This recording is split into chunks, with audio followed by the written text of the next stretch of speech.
揾到嗰間米芝蓮嘅豆腐屋未啊？揾到啦，點解啲人話嗰度係世外桃源啊？有江湖 feel 嘅庭院同建築啊嘛。咁嗰度有冇豆腐懷石料理食㗎？有啊，我訂位先。好啊！見到東京鐵塔就到啦。啊，個庭院好靚喎！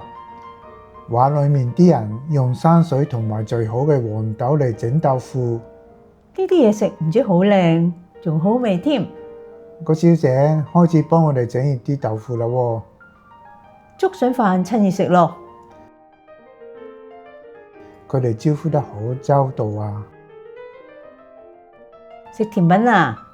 大滿足です。食完四圍行下咯。呢間屋有400年嘅歷史，不過裝修完之後呢，仲好靚喎。真係古色古香啊！下次帶大家去睇下自由神像同埋彩虹橋。